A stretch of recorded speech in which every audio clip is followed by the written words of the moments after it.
The late afternoon sun draped the San Francisco skyline in a soft, golden haze, casting long shadows across the pavement as Clara Moreno walked home from Jefferson High.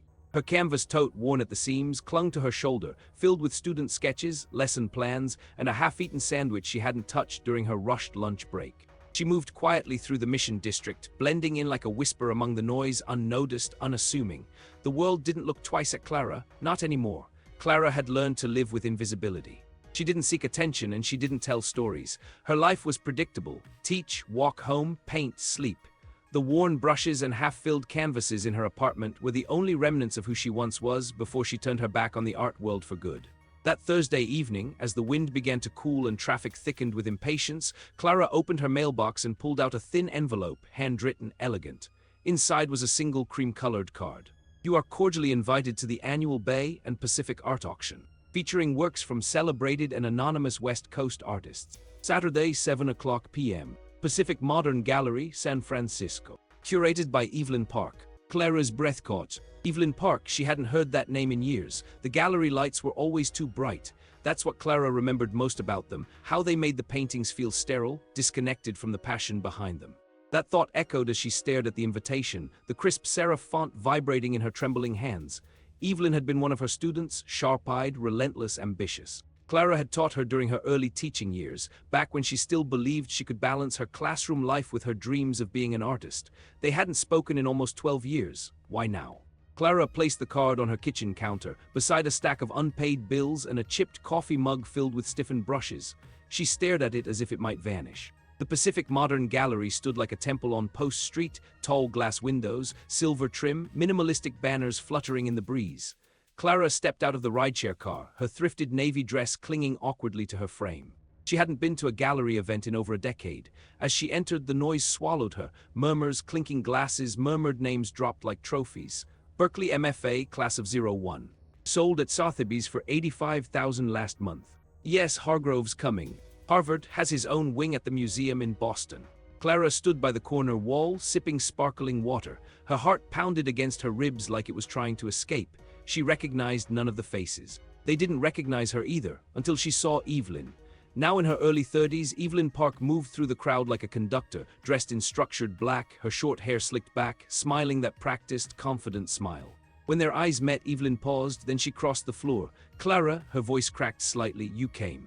"I wasn't sure I would," Clara admitted. "Wasn't sure you meant to invite me." Evelyn laughed gently, but her eyes searched Clara's face with something deeper than nostalgia. "I've thought about you a lot, especially lately. Some of what you taught me stuck more than I realized." Clara smiled, though her hands remained clenched around her glass. "I should go," Evelyn said, "big night. But stay for the last piece, okay?" Clara nodded, unsure why her chest suddenly felt tight. Across the room, a tall man in an immaculate gray suit adjusted his glasses and stared at her with brief curiosity. He leaned toward a group of fellow critics and spoke, just loud enough, "Is she a collector's wife?" "No," another whispered, "I think she's staff." Odd crowd tonight." The man, Dr. Lucas Hargrove, art historian and Harvard professor, turned away with disinterest, focusing instead on the main gallery wall, where a shrouded canvas awaited its unveiling. He had no idea. The gallery lights dimmed slightly, casting a warm glow over the murmuring crowd. A hush spread across the room as Evelyn stepped onto a small platform near the front. Her posture was calm, but Clara could see the flicker of nerves in her hands as she held the microphone. "Thank you all for being here tonight. We've seen some incredible work this evening, but I saved one special piece for last." The murmurs returned, more excited this time. Clara stood still, her glass untouched. She already knew what was coming. Evelyn gestured to the assistant standing beside the covered canvas. Slowly, carefully, the black silk cloth was drawn away. Gasps rippled through the room. The painting was large, almost 5 feet tall, abstract yet haunting. Deep reds and golds clashed against stormy charcoal strokes. It wasn't the kind of beauty that smiled at you. It made you feel something more complicated. Longing, grief, defiance. A small plaque beside it read, "Inheritance, Artist, MC Anonymous." Lucas Hargrove moved closer, his brow furrowed behind his thick glasses. He studied the brushwork like he was decoding a message in another language. "This is remarkable," he said to no one in particular. "The technique is untrained, but the emotional clarity raw." "Honest," a younger woman beside him, likely a graduate student, nodded eagerly. "The rumor is that MC hasn't revealed their identity. Some think it's a reclusive painter from Monterey. Others say it's a European who moved here." Lucas smirked. "Europe wouldn't produce this kind of fire. This feels American and personal." Clara hadn't moved from her place at the wall, her heart beat louder than the murmurs. She watched Lucas, the man who had once dismissed her in front of a panel of curators at a Yale symposium, the same man who said she had no conceptual maturity, only emotion. She remembered everything about that moment. The beige room, the overhead projector, the way her voice had shaken when she tried to defend herself. It had been the beginning of the end. Now he stood in front of her painting, praising it. Evelyn's voice returned to the microphone. "We'll begin the bidding shortly, starting at $20,000. Several paddles went up immediately. 25, 30, 35. Clara glanced toward the door. She could leave, just walk out and disappear again. Let the painting sell, let them wonder who MC was. She'd done it before, let them claim and reinterpret her work without ever stepping forward. But not this time. At $50,000, Evelyn raised her hand. "Before we continue." The crowd paused. "I'd like to invite the artist to step forward." Silence, every eye turned to the back of the room. Clara's body felt heavy, her throat tightened, but her feet moved. She walked slowly past the whispers, past the disbelief, past Lucas Hargrove's widening eyes. When she reached the front, Evelyn handed her the microphone. Her fingers trembled as she took it. "My name is Clara Moreno," she said. "I painted this piece. MC stands for Moreno Clara. I used to sign my work that way a long time ago." A moment of stunned silence, then low chatter swelled. Some people clapped, others looked around confused. Lucas stepped forward. "You," he said, almost laughing, "you're the artist." Clara met his gaze. "You've seen my work before, Dr. Hargrove. Yale 2009, you called it emotionally immature." He blinked. "You told me I'd never belong in serious spaces," she continued. "So I stopped trying to be seen, but I never stopped painting." Lucas adjusted his glasses, color rising in his cheeks. He opened his mouth, then closed it. Evelyn cleared her throat. "Bidding will resume at 60,000. Paddles went up instantly. 65, 70. Clara. The night air outside the gallery was brisk, a quiet contrast to the chaos inside. Clara stood on the curb with her arms wrapped around herself, not from the cold but from the lingering adrenaline in her chest. Her phone buzzed in her purse, messages probably. Evelyn, maybe even reporters. She didn't look. She watched the reflections of traffic lights on the wet asphalt instead, letting the silence breathe. For the first time in years, she had said her name out loud, not just as a teacher or a forgotten painter, but as someone who mattered, someone who had made something real. The gallery doors opened behind her. She didn't turn. "You walked away from that like it was nothing." Clara closed her eyes. "Lucas," his voice was closer now, "you're not who I thought you were." "No," Clara said, "I never was." He stepped beside her. The streetlights lit the edge of his face, older now, less invincible than she remembered. He wasn't the towering figure from her memory, just a man, flawed and unsure. "Why did you come tonight?" he asked. "I didn't know the painting would be shown," she said. "I gave it to Evelyn a year ago, told her she could do what she wanted with it." Lucas was quiet for a moment. "It's extraordinary, I mean that." Clara turned to face him. "You didn't think that when I was 27, or when you humiliated me in that room." He rubbed the back of his neck, embarrassed. I was arrogant, competitive. I didn't know how to value work that didn't fit into my idea of what art was supposed to be." "And now?" she asked. "Now I know I've probably missed a lot of good art." Clara's lips curled slightly, not quite a smile. "You didn't miss it, you just refused to see it." A rideshare pulled up to the curb. Clara opened the door. "Take care, Dr. Hargrove." He watched her go, still standing in the chill night air, uncertain whether he had witnessed a career-defining moment or the unraveling of his own reputation. The next morning, Clara's inbox was flooded. Art blogs, gallery owners, former classmates, even students who had watched a viral clip of the reveal online. She hadn't posted in years, but somehow her old Instagram page had resurfaced. The comment sections were filling with praise, curiosity, and requests for interviews. She didn't answer any of them. Instead, she packed her tote bag with paint tubes and brushes, grabbed a blank canvas, and walked the short distance to the Mission Cultural Center. It wasn't glamorous, but they'd always kept a quiet studio open for community artists. Inside, it smelled like turpentine and memory. She found an empty corner, set the canvas on an easel, and sat. Her fingers hesitated over the first brushstroke. Behind her, someone cleared their throat. It was Evelyn. "I figured you'd come here," she said. "It's where you used to send me when I was stuck." Clara glanced at her and nodded. "It still works." Evelyn sat on the floor beside her. "You shook the room last night. Some people want to meet with you. A gallery in Los Angeles is offering a solo exhibition. They're serious." Clara didn't respond immediately. She watched the light shift across the canvas. "I'm not sure I want back in." "You wouldn't be going back in," Evelyn said. "You'd be walking in on your own terms." Clara thought about that. About all the times she had created something and buried it. All the voices that told her it wasn't enough. All the students she had encouraged to be brave when she wasn't. "What if they only want me because of the story?" she asked. Evelyn shrugged. "Let them. What you do next is yours." Clara looked down at her brush, then with quiet certainty she dipped it in ochre and made the first mark. The next few weeks moved fast, a magazine profile, a gallery interest meeting, a visit from the LA collectors. Clara navigated it all cautiously, guarded. A month later, Clara sat in the back of a sunlit cafe near Dollars Park,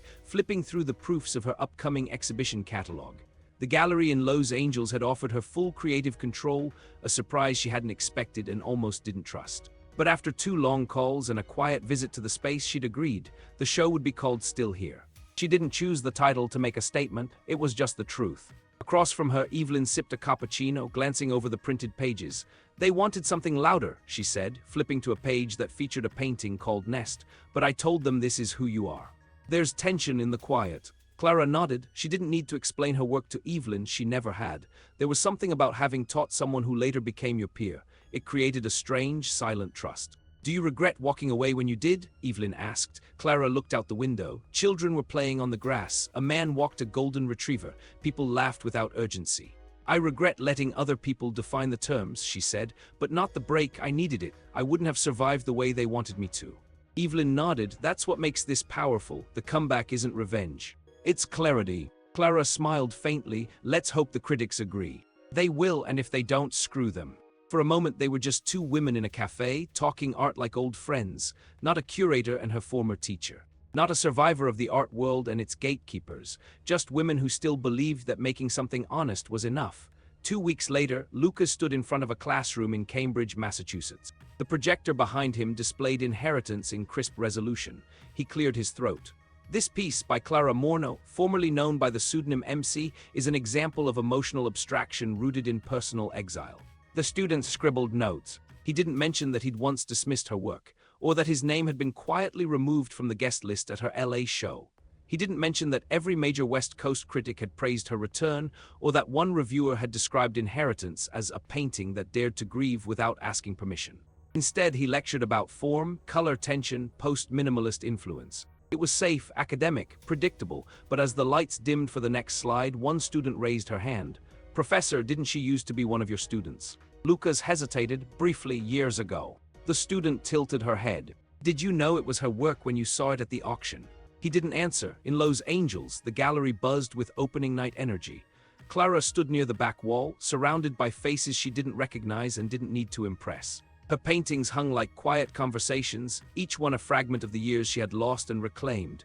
She wore a simple black dress and no jewelry, nothing performative. She didn't need armor anymore. A woman in her early 20s approached, holding a sketchpad. "Miss Moreno." Clara turned. "Just Clara is fine. I'm studying at Otis," the girl said, shy.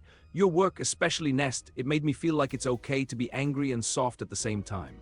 Like you don't have to pick one." Clara smiled gently. "You don't, they live in the same house." The girl laughed nervously. "Would you mind signing something?"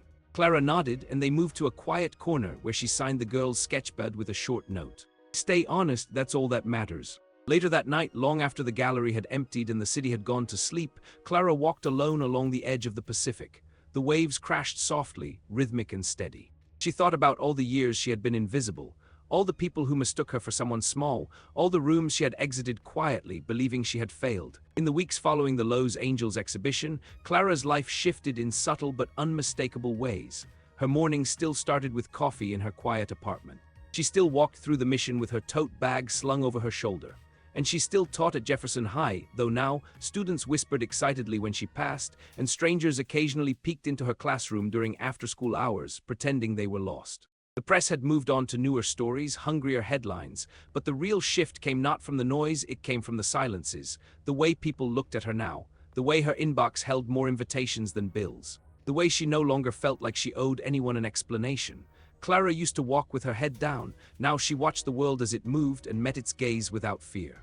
One afternoon, a letter arrived in her mailbox, a real one, handwritten in uneven cursive. She recognized the name immediately, Margaret Ellis. Chair, National Museum of American Art. Washington, D.C. Inside was a short note.